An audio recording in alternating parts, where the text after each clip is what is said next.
کل جیسا کہ دوسرا پارہ ہمارا مکمل ہو چکا تھا اور تیسرے کا کچھ حصہ جو ہے وہ مکمل تھا، تو اس ساری کی تفصیل تو بیان نہیں ہو سکی، لیکن اس جو تیسرے کا جو کچھ حصہ رہ گیا ہے وہ کچھ بیان کرتا ہوں۔ اب چونکہ اس کی تفصیل بیان کریں تو وقت بہت ہی زیادہ چاہیے، لیکن ہم اس کو مختصر جو ہے وہ بیان کرتے ہیں۔ بلا تمہید میں بات شروع کرتا ہوں۔ تیسرے پارے میں جو ذکر کیا گیا ہے وہ یہ ہے کہ انبیاء کرام علیہم الصلاۃ والسلام کے درجات کا ذکر فرمایا ہے، اور دوسرا یہ کہ مہلت ختم ہونے سے پہلے اللہ کی راہ میں خرچ کرو، اور خرچ کر کے جتلانا نہیں ہے، یعنی ایسی چیز اللہ کی راہ میں خرچ نہ کرو جو ناکارہ ہو اور ناقابل استعمال ہو۔ پھر اس کے بعد سورہ بقرہ کی آیت میں جو کہ 255 نمبر ہے، اس میں آیت الکرسی ہے، اور اس میں رسول پاک صلی اللہ علیہ وسلم نے اس قرآن پاک کی سب سے افضل آیت قرار دیا ہے، اور آپ نے یہ فرمایا ہے کہ جس نے فرض نماز کے بعد آیت الکرسی پڑھی تو وہ اگلی نماز تک اللہ کی حفاظت میں رہتا ہے۔ اور سرکار دو عالم صلی اللہ علیہ وسلم نے یہ بھی فرمایا کہ سوتے وقت آیت الکرسی پڑھنے والا شیطان کے حملوں سے محفوظ رہتا ہے۔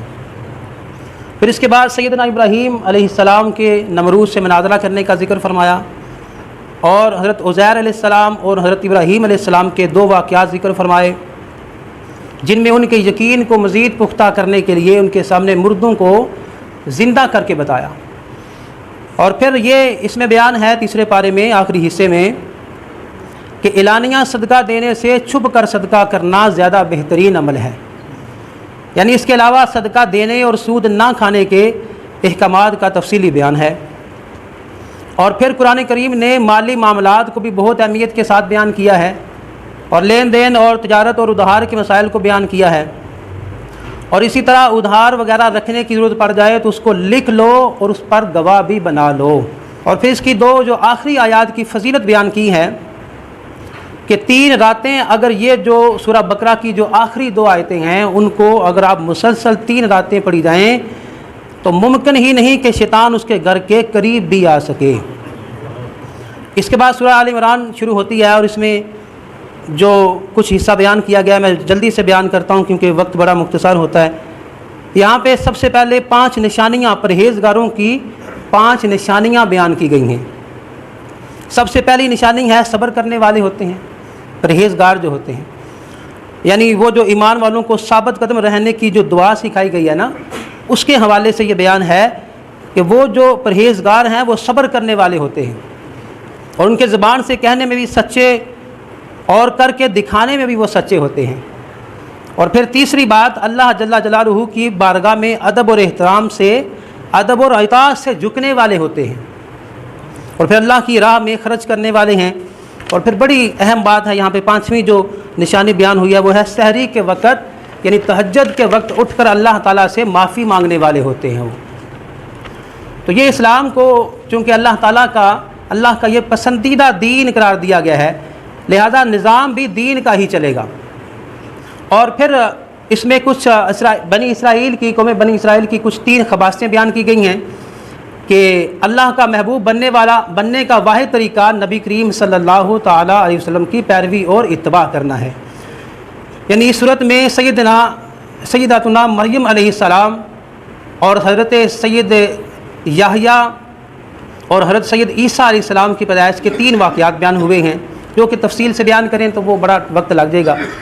تو پھر سورہ بقرہ میں زیادہ تر یہودیوں کا رد فرمایا گیا ہے، اس میں سورہ آل عمران میں زیادہ تر عیسائیوں کا رد فرمایا گیا ہے، اور عرب کے علاقے جو نجران میں عیسائی بڑی تعداد میں آباد تھے تو وہ واقعہ سارا بیان کیا گیا ہے اس میں، جس میں عیسائیوں سے مبالغے کا بھی ذکر ہے۔ اور پھر 8ویں بات جو بیان کی گئی ہے وہ ہے انبیاء کرام سے عہد کیا گیا، یعنی اللہ تعالیٰ نے تمام انبیاء علیہ السلام کی ارواح کو جمع کر کے ان سے یہ عہد لیا کہ اگر تمہاری موجودگی میں میرے محبوب مکرم صلی اللہ علیہ وآلہ وسلم جلوہ افروز ہو جائیں تو تم سب پر بھی میرے حبیب صلی اللہ علیہ وآلہ وسلم پر ایمان لانا لازم ہے، یعنی تم نے میرے حبیب کی مدد بھی کرنی ہے، اور بتاؤ کیا تم میرے پاس میرے اس بھاری وعدے کو قبول کرتے ہو؟ اور سب انبیاء کرام نے عرض کی بے شک ہم قبول کرتے ہیں۔ یہ پارہ نمبر 3 ہے وہ مکمل ہو چکا ہے۔ اور چونکہ میں آپ کو بار بار اس لیے یہ کہہ رہا ہوں کیونکہ ہمارے پاس ٹائم جو بڑا قلیل ہوتا ہے. سورہ آل عمران کی جو آیت نمبر 92 ہے، اس میں پارہ نمبر جو 4 ہے اس کا آغاز ہے، اور اس میں فرمایا ہے کہ اللہ کی راہ میں وہ مال خرچ کرو جو تمہیں محبوب اور پسند ہو. یعنی اس میں یہ بیان کیا گیا ہے کہ تم اللہ کی راہ میں وہ مال خرچ کرو جو تمہیں محبوب ہو اور پسند ہو، نہ کہ وہ جو ناکارہ ہو کہ یہ ناکارہ ہے تو ہم یہ اللہ کی راہ میں دے دیتے ہیں. اس کے بعد آیت نمبر 93 سے 99 تک یہود کا رد جو ہے وہ بیان کیا گیا ہے، یعنی خانہ کعبہ کا تعارف اور اس کی شان بیان کی گئی ہے. اور آیت نمبر 100 سے 120 تک اہل ایمان کو خطاب ہے کہ اے ایمان والو، یہودیوں اور عیسائیوں کے طور طریقوں اور کسی بھی معاملے کی پیروی نہ کرنا، اور جو شخص اللہ کی کتاب یعنی قرآن کریم کو مضبوطی سے تھام لیتا ہے تو اسے ضرور سیدھی راہ کی طرف ہدایت کی جاتی ہے. اور اس کے علاوہ اور بھی اللہ کی بہت سی نعمتوں کا ذکر فرمایا اور یہودیوں اور کافروں کا رد فرما کر ان کے نجس ارادوں سے خبردار فرمایا ہے. اب اس میں آیت نمبر 121 اور 127 تک غزوہ بدر کی آیات ہیں اس میں، اور پھر دوبارہ اہل ایمان کو یہ خطاب ہے کہ تم پر سودی کاروبار بھی حرام ہے. یہ بات یاد رکھیں. میں یہاں پہ چھوٹی سی ایک بات واضح کر دوں.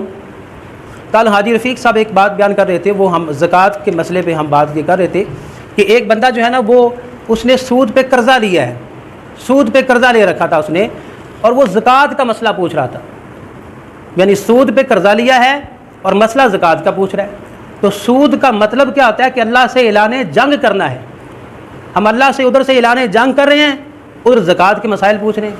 تو اس لیے سودی کاروبار یہ حرام ہے. پھر صدقہ خیرات کرنے کا حکم ہے، اور اگر کبھی بحیثیت انسان گناہ ہو جائے تو فوراً توبہ کرنے کی تلقین کی ہے.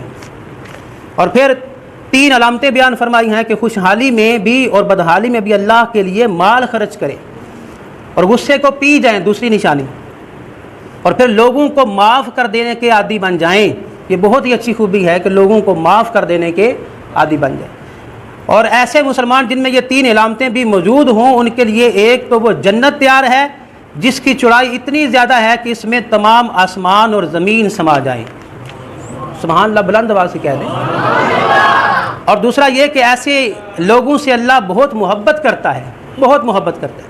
اور پھر اگر کوئی گناہ بھی کر بیٹھے تو اس کے لیے بھی 3 حکم آیت یہ 135 میں بیان ہوا ہے کہ فوراً اللہ کی طرف رجوع کرے. وہ اگر کوئی گناہ ہو گیا ہے تو وہ فوراً اللہ کی طرف رجوع کرے، اور ندامت اور شرمندگی کے ساتھ اور سچے دل سے اپنے گناہوں کی معافی مانگے، اور دوبارہ کبھی بھی وہ گناہ جان بوجھ کر نہ دہرائے.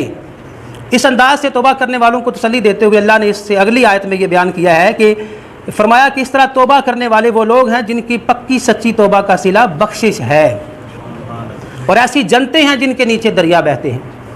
اور پھر آیت نمبر 139 سے 200 تک میں یہ بیان ہوا ہے کہ اللہ تعالیٰ نے مسلمانوں کو بے شمار نعمتوں سے نوازا ہے، جن کے بارے میں اللہ نے خود ہی سورہ ابراہیم کی آیت 34 میں یہ بیان فرمایا کہ اگر تم اللہ کی نعمتوں کو گننا چاہو تو بھی شمار نہ کر سکو گے. یعنی اللہ رب العزت نے لا تعداد نعمتیں عطا فرما کر لا تعداد احسانات فرمائے ہیں. پھر 164 میں اللہ نے اپنے ایک احسان پر لفظ احسان بول کر فرمایا کہ یہ میرا سب سے بڑا احسان ہے. اور وہ لہٰذا یہ بھی اس صورت کی خاصیت ہے کہ فرمایا کوئی شک و شبہ نہیں اس میں کہ اللہ نے مسلمانوں پر بہت بڑا احسان یہ فرمایا کہ ان میں ایک ایسے عظیم و شان رسول صلی اللہ علیہ وسلم بھیجے جو ان پر اللہ جل جلالہ کی آیتیں پڑھتے ہیں اور انہیں پاک کریں اور انہیں قرآن اور حکمت کے سکھائیں. یعنی اس سے ہمیں یہ بھی معلوم ہوا کہ قرآن سکھانا نبی کریم صلی اللہ علیہ وسلم کا مشن اور ایسی سنت ہے کہ جس کو اللہ نے فخریہ بیان فرمایا ہے. یہاں تک یہ پارہ جو 4 کا ایک حصہ جو ہے نا وہ مکمل ہو چکا ہے. اللہ سے دعا ہے کہ اللہ تعالی ہمیں اس پر عمل کرنے کی توفیق عطا فرمائے. آمین بجاہ النبی الامین.